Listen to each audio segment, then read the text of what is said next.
Silmar César Mira, lá em Porto Alegre. Bom dia, Silmar. Meu caro Otávio, muito bom dia. Bom dia aos nossos amigos do Terra Viva. Silmar, olha, as tempestades e o tempo devem ser a desgraça das empresas de energia elétrica, porque aqui em São Paulo as tempestades não param, causam danos. Olha, vindo naquele caminho que a gente faz quando eu te dava carona, eu demorei 45 minutos para fazer o trajeto. Ali em frente ao Hospital do Servidor tem um fio de alta tensão dessa grossura estourado, caiu no chão, pegando fogo. O farol da Ibirapuera não funciona, ninguém passa. Quando você chega no Parque do Ibirapuera, também ninguém anda, está tudo parado. Quando você cruza a República do Líbano, também está tudo parado, porque tem caminhão da Enel para baixo e para cima. E aí continua. Quando chega na Avenida Santo Amaro, também tudo parado, tudo por falta de energia. Eu não sei mais o que fazer, Silmar. Eu não sei É mais. impressionante São Paulo, né? Estão cortando as árvores, né? Que é uma boa notícia, né? Justamente para eliminar esse problema. Só que esse negócio de farol, que aqui a gente chama de sinaleira, né? Farol lá não depende de cortar árvore nem nada, né? Apaga, apagou. Começou a piscar, a chover, chuviscar, já apaga tudo, né? Um negócio impressionante. Aí o trânsito para de vez, né? Isso de piscar, de chuviscar, isso é antigo. Agora é o seguinte, quando fecha o tempo, escurece no horizonte, o semáforo já pifa. Eu acho que é inteligência artificial, viu? Ou seria insuficiência, Extrema. incapacidade artificial, eu acho que é. Vamos lá, para não perder tempo, o que temos aí nos números? Aí vamos lá. Dólar explodindo de novo, subindo 1,3% agora, nesse momento. R$ 5,75. Basicamente por conta aqui do índice oficial de inflação, que acabou de ser divulgado pelo IBGE, estourou totalmente o teto da meta aqui, ficou acima da expectativa, ou seja, inflação não está, ninguém segura, né? E, por outro lado, também o atraso da definição dos cortes de gastos por parte do governo. É uma enrolação que não acaba mais. Até agora nada, né? Estava prometido já lá para o mês passado, foi adiante para depois das eleições brasileiras, eleições nos Estados Unidos, mesmo assim até agora nada, está difícil. E aí o dólar dispara, né, por conta da preocupação com as contas públicas. Alta de 1,3% inicialmente, 5,75%. E o mercado de ações caindo, pela mesma razão. Um tombo aqui no índice Bovespa na B3 de 1,3%. Lá fora, petróleo em queda nesse momento, 1,1%, US$ 74,70 o barril do tipo Brent, que é referência para o mercado internacional. Mercado de commodities agrícolas, soja operando com queda nesse início de sexta-feira. Ontem fechou com forte alta na Bolsa de Chicago, basicamente por expectativa de que a China vai comprar muita soja americana antes da posse de Donald Trump, que só ocorre em 20 de janeiro. Então tem muito espaço aí para os chineses continuar comprando soja americana, vão comprar mais do que o normal para fazer estoque, né? Depois da posse de Trump vai ser mais complicado, porque possivelmente a China vai sofrer sanções pesadas e vai ter que revidar de alguma forma. Soja, portanto, caindo hoje, de realização de lucros, 0,4%. O trigo opera com alta, 0,3%. Milho também, 0,4%. Na Bolsa de Nova York sobe o algodão, cai o algodão, 0,7%. Café também, que subiu ontem, hoje está devolvendo parte dos ganhos. Café arábica caindo 2 pontos percentuais. O café robusto em Londres caindo também 1,5%. Açúcar também em queda de 0,5%. E o boi gordo no mercado futuro na B3, ontem subiu bastante. Hoje o pessoal está aproveitando para vender um pouquinho. E o preço está caindo 0,1%, está vendo? Esse é o retrato do mercado nesse início de sexta-feira. Vamos lá, então. Você já tocou no assunto, mas vamos nos aprofundar um pouco mais, porque a inflação acelerou para 0,56% em outubro, impulsionada principalmente pela alta da energia elétrica. O grupo de habitação, especialmente por causa da alta nos preços da energia elétrica residencial, teve o maior impacto no resultado do IPCA de outubro. Na sequência, vem a alta no grupo de alimentação e bebidas, impulsionado pelos preços das carnes, que tiveram alta por causa da menor quantidade de gado abatido e pelo aumento das exportações. No ano, a inflação acumulada é de 3,88% e nos últimos 12 meses de 4,76%. Pois é, Silmar. Tá aí, explodiu, passou de todos os limites e as perspectivas não são boas pelo que temos aí de cenário atual e de cenário projetado, enquanto o governo não consegue resolver quais são os gastos que irá cortar, né? Cada hora fala que vai cortar uma coisa, depois não corta nada, vai botar para o Congresso para examinar, está empurrando com a barriga. E a inflação vai indo aí de vento em popa, em céu de brigadeiro. O índice veio acima da expectativa, a expectativa é 0,53, veio 0,56, bem mais alta que em setembro foi 0,4%, e o que chama atenção é o acumulado dos últimos 12 meses chega a 4,76%. Lembrando que o teto da meta para o ano, que termina lá em dezembro, é 4,50%. Então já está bem estourado aqui, e isso, claro, acaba impactando, por exemplo, nessa alta aqui do próprio dólar hoje, né? Ou seja, inflação em disparada. E eu explico o porquê do Banco Central estar aumentando a taxa de juros, justamente para tentar segurar isso aí. Foi o que aconteceu ontem, com uma alta de 0,5% nos juros oficiais, né? Na reunião do Copom realizada no dia de ontem. Bom, como foi dito aqui, o setor de energia, a conta da luz, bandeira amarela 2 aqui, né? Foi o que puxou para cima esse índice de inflação. 4,7% só na energia, o índice total da habitação ficou em 1,5%, 1,49%, e o setor de alimentos, novamente, está vendo? Aqui tivemos alta, especialmente das carnes, a gente já tem comentado aqui, vários tipos de cortes aqui com alta, a costela, minha preferida aqui, com alta de 7,4% agora em outubro, tomate também, 9,8%, café moído, 4 pontos percentuais. O café a gente acompanha diariamente aqui, as cotações do mercado internacional, que tem, claro, impacto direto também no mercado interno. De quedas aqui, tivemos algumas frutas, manga com queda de 18%, mamão caiu 17,8%, e também hortigranjeiros com uma cebola, com uma queda de 16%. Não tem força para segurar o índice total, que foi realmente de alta expressiva, tá vendo?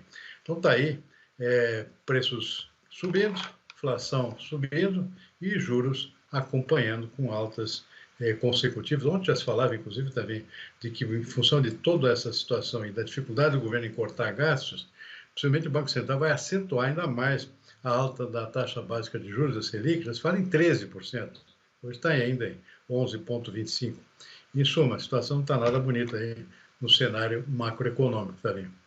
Foi por isso que eu disse, esse número que veio aí é um número que assusta, mas assusta mais o que pode vir pela frente aí, porque as perspectivas não são boas. E as contas do governo registraram déficit de 105 bilhões e 200 milhões de reais de janeiro a setembro desse ano. O déficit nas contas públicas cresceu em relação ao ano passado, quando a defasagem nas contas do governo ficaram em 94,3 bilhões de reais. Para os próximos meses, o Tesouro espera por um superávit que seja capaz de compensar o saldo negativo acumulado neste ano. Em outubro, por exemplo, são esperados cerca de 40 bilhões de reais positivos, o que já levaria o déficit público para 65 bilhões de reais. Ô, Silmar, o João Cares ali, que dirige a gente no programa, que gravou esse off, aí falou bonito ali, né? O governo espera superávit nos próximos meses, mas o que a gente vê não é nada bonito nesse sentido. A gente só vê o rombo aumentando. É exatamente isso que está acontecendo nesse momento, o governo reunido já há vários dias aqui, com vários tipos de ministros, tentando ver o que faz aqui de cortes aqui para tentar evitar esse rombo aqui, né? Ou pelo menos diminuir ao máximo, né? E está bem difícil, né? O governo não gosta de cortar na sua própria carne, né? A gente sabe o que leva esse déficit para as alturas, é o próprio gasto do governo, né? Ou seja, a máquina pública inchada, e não é só o executivo, né? Executivo, o parlamento, o próprio judiciário, né? Se fala aqui que o Supremo nosso o judiciário nosso é um dos mais caros do mundo, né? Mais caro que a Alemanha, por exemplo, que é um país desenvolvido. Ou seja, tudo isso puxa o gasto público para cima, não sobra quase nada para fazer investimentos, por exemplo. E sem investimentos, o que acontece? Basta subir um pouquinho, basta crescer um pouquinho a economia, já o juro vai para as alturas, a inflação sobe, porque não tem infraestrutura adequada para suportar um crescimento maior do que o atual, por exemplo, em torno de 3%. porque não tem investimentos em obras públicas, em infraestrutura que permitam um crescimento mais tranquilo, que é o que está acontecendo nos Estados Unidos. Lá a economia está crescendo, está bem acelerada e a inflação está sob controle. Tanto que ontem houve redução da taxa de juros por lá, e a nossa que está subindo. O Banco Central americano reduziu em 0,25 a taxa de juros deles no dia de ontem, justamente porque a coisa toda da economia está crescendo. O país sempre crescer. É o contrário do que acontece aqui no Brasil. E aí o resultado é esse que a gente já conhece. Pois é, e tem até uma declaração do presidente, se eu não me engano, que o nosso advogado tributarista, daqui a pouquinho, no nosso Tributos no Agro aqui, no próximo bloco, no segundo, vai comentar, o governo dizendo que precisa cortar aí, mas cortar dos mais ricos para favorecer os mais pobres. Mas o que o nosso advogado vai mostrar, através de números, é que os favorecimentos da máquina pública para o setor do judiciário, inclusive vários cargos aí, continuam engessados e aumentando os custos, né? Então, fica esse negócio aí, corta de onde? Corta de onde? Não tem dinheiro, mas tem dinheiro para alguns programas e não tem para outros programas essenciais. Esse é o detalhe, Silmar. E a pressão, né? Tem reunião de ministros todos os dias, né? Nenhum ministro quer cortes no seu espaço, no seu ministério, né? Então é muito difícil fazer esse corte, tem todas as implicações políticas também, né? Lembrando que é um governo que é multipartidário, né? Tem apoio de outros partidos que não são da mesma base, de esquerda, do PT, por exemplo. Então a dificuldade é grande de contornar e tentar agradar todo mundo, né? Ou desagradar o menos possível, né, dos seus ministérios. Situação difícil, só que aí o resultado é esse que a gente está vendo aqui, né? Sem corte de gastos, estouro no orçamento e a inflação ninguém segura. Surpreende o semblante sempre sereno do nosso ministro Haddad. Não? Ele não muda, né? Ele não muda. O ministro, ele apareceu agora em algumas imagens aí. O semblante dele está sempre sereno, como se tudo estivesse certo, né? Acaba a decisão não sendo dele, né? Ele mostra a proposta dele, quem decide é o presidente, então ele não tem muito o que fazer, né? Fica totalmente impotente diante da pressão política e vinda do próprio chefe, né? Agora eu estou entendendo por que o semblante dele continua sempre o mesmo. Porque ele fala, a minha proposta é essa, mas vai lá para o chefe veta, o que eu posso fazer? Não posso fazer nada. É isso aí. Vamos falar de coisa boa, vai. Exportações de carne de frango, que cresceram 15,4% em volume e 25% em receita no mês de outubro, 25%. E a previsão é que os números fiquem ainda melhores até o final do ano. As exportações de aves no mês de outubro vieram positivamente e confirmam aquela tendência prevista pela BPA no início do ano. Aliás, elas já ultrapassam aquilo que foi previsto pela BPA, chegando a 2% do acumulado de volume de janeiro a outubro, com um total de 4.380.000 toneladas exportadas. Agora, somente no mês de outubro, alcançamos 463.000 toneladas exportadas, 15% a mais do que no mesmo período do ano passado. Isso é uma tendência que se confirma, mostra que em novembro e dezembro provavelmente nós vamos continuar com essa tendência e fechar o ano melhor do que aquilo que a gente previa, já que temos custos razoáveis de produção, temos um mercado interno equilibrado, com preços adequados, com fornecimento, inclusive, a mais do que se tinha previsto para o mercado interno também, mas em equilíbrio de mercados. No entanto, nas exportações, vimos esse mês uma retomada das compras da China, que compraram 53.000 toneladas, 30% a mais do que o mesmo período do ano passado.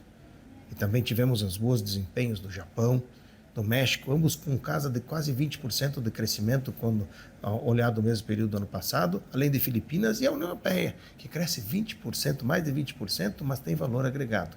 Demonstra que o Brasil está sendo chamado para complementar as produções locais em vários locais do mundo, e essa capilaridade que temos mostra o Brasil com capacidade de manter-se como o maior exportador mundial, ajudando na segurança alimentar.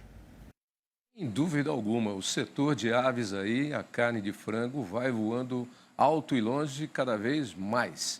E hoje já somos líderes aí mundiais na exportação de carne bovina, carne de frango, carne suína também. E caminhamos bem aí em outros setores como os peixes e a tilápia. Esse é o mar. Bom, o resultado do acumulado até agora, de janeiro, outubro, ainda está no negativo, tá vendo? Ainda está com queda aqui de 1,5% aqui no faturamento, porque os preços médios ainda ficaram mais baixos do que o volume. Agora, isso por conta do primeiro semestre, que não foi bom, né? Preços baixos, muita exportação, muito volume, mas pouco preço. E isso começou a virar no segundo semestre. E esse mês de outubro, que é o dado que foi divulgado de ontem para hoje, já mostra uma virada muito importante aqui, conforme foi dito aqui. O volume cresceu 15%, mas a receita cresceu 25%. Tudo por conta do aumento do preço também da carne de frango do mercado internacional. Então está havendo uma virada agora. Então, embora acumulada na amostra em um saldo negativo, isso certamente vai virar até o final do ano. Tem mais 2 meses aqui, novembro e dezembro, que vão ter resultados positivos certamente. Isso vai virar e certamente o ano vai fechar com saldo positivo, com um grande volume embarcado e também com a receita maior que a do ano passado, por conta dessa virada que acontece no segundo semestre. Chama atenção aqui esse dado da China, assumindo a primeira posição aqui em importações de carne de frango, já é o nosso principal mercado de carne bovina e de suína também. Crescimento aqui de 30%, agora no mês de outubro, das exportações de carne de frango para a China, com 56 mil toneladas, em princípio, para o país asiático, ou seja, China voltando a comprar também muita carne de frango do Brasil, é um setor que eles têm um crescimento na produção interna, mas ainda são muito dependentes de importações, porque o consumo deles não para de crescer. Isso vale também para a carne suína e para a carne bovina. Esses são os 3 tipos de carne que a China lidera as compras no produto brasileiro, que é bom. Isso é muito bom. Ô, Silmar, você gosta de morango? Não muito. Então tá bom. Eu não ia passar uma reportagem para você comentar sobre morango, então deixa, eu vou comentar com a nossa moça do tempo. Mas vem cá, só para não deixar passar batido, isso aqui é a manchete do UOL que eu dei agora há pouco. É impressionante e assustador. A população em favelas no Brasil cresceu 43% em 12 anos e vai a 16 milhões e 400 mil pessoas. Quase 50% de crescimento em 12 anos. Isso é preocupante, Silmar.